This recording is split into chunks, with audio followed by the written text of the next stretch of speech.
Être conscient de la misère de l'autre parce qu'il nous a acceptés dans l'intimité de sa souffrance nous oblige.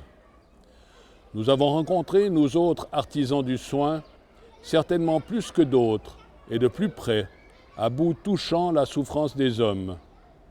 Sachant cela, nous ne serons jamais plus innocents de ne pas agir. Notre aide, aux côtés de celle qui est faite à notre main de soignant, celle qui est notre métier, doit s'accompagner d'une lutte au sens politique de ce mot. Souvenons-nous que ce terme concerne les affaires de la cité et que notre cité comprend l'île de Samos, qu'on le veuille ou non. Sans ce combat qui nous échoit et que nous devons porter, l'éthique agonisante laissera sa place à l'arbitraire. Je suis Pierre Corbat, je suis médecin généraliste à Lausanne. Depuis bien des années, à côté de ma consultation de médecine de famille, de ma consultation de médecine générale, j'ai été interpellé par des patients particuliers qui, d'une manière ou d'une autre, n'ont pas la parole.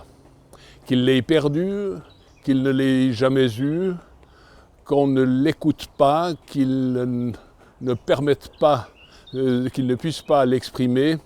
D'une manière ou d'une autre, ils n'ont pas la parole. Et parmi eux, les patients migrants, les patients réfugiés, les patients requérants d'asile. J'ai fait leur connaissance à Lausanne dans le réseau de soins aux migrants local dont je faisais partie, et puis dans le refuge de la paroisse de Bellevaux. Il y a quelques années, ils avaient donné accueil à des patients ex-yougoslaves qui étaient sur le point d'être renvoyés. Ces patients qui n'ont pas la parole ont une particularité, c'est que souvent, ils posent aux médecins généralistes des questions qui n'ont pas de bonnes réponses. Des questions où il faut à la fois faire et ne pas faire une chose et son contraire. Il n'y a pas de bonne solution atteignable. Et c'est pour cette raison, pour tenter de cheminer un peu plus clairement sur ces chemins caillouteux, c'est pour cette raison que j'ai fait à l'Université de Lausanne une formation d'éthique médicale et puis un doctorat en philosophie qui portait sur ces sujets de manière générale. Et me voilà dans l'avion pour Samos.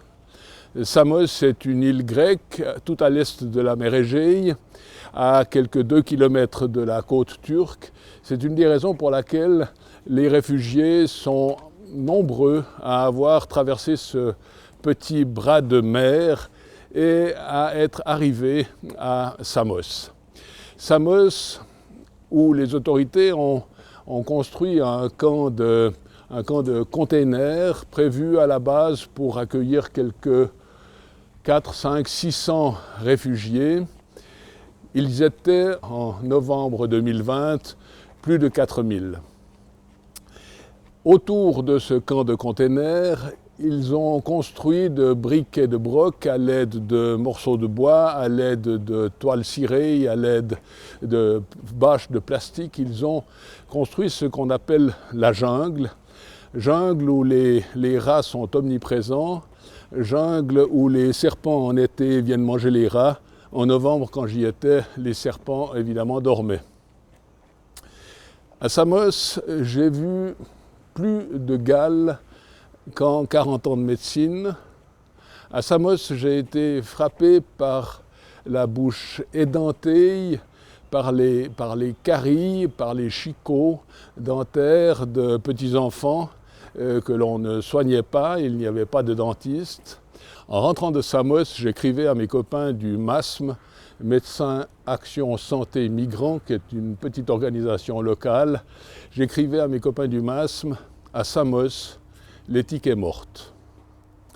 De l'éthique médicale, on peut tenter plusieurs définitions. J'en ai choisi une qui était finalement la plus courante, la plus commune, celle que tout le monde connaît lorsqu'il s'intéresse un peu à l'éthique, et qui dit qu'il faut respecter la bienfaisance pour le patient, son autonomie et sa dignité, le tout dans un contexte de justice. La bienfaisance, il est évident que tous les volontaires que j'ai rencontrés à Samos, la bienfaisance, le respect de l'autonomie, tous ces volontaires en sont pétris, tous ces volontaires en ont plein les poches et le cœur, et ce n'est pas d'eux dont il s'agit. Mais la bienfaisance, ce n'est pas donner un antibiotique pour une plaie infectée avec gentillesse, ce n'est pas donner un sirop contre la toux avec courtoisie. La bienfaisance, ce serait surtout permettre aux réfugiés de quitter ce présent qui s'éternise, de quitter ce présent dans lequel ils sont enfermés, de quitter ce présent qui est coupé du passé qu'ils fuient et dont l'avenir, le futur, ne se manifeste pas dans une attente qui est parfois interminable et qui peut aller à plus d'une année. La justice, eh bien, ils sont enfermés dans une prison sans murailles, la mer faisant office de barrière.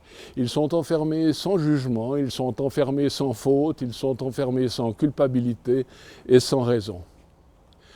Autonomie, bienfaisance, justice, tout ceci est donc hors de portée, tout ceci est mourant sur l'île de Samos.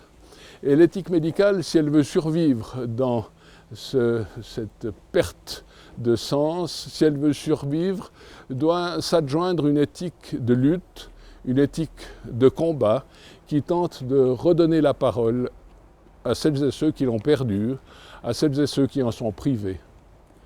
Mon livre va dans ce sens.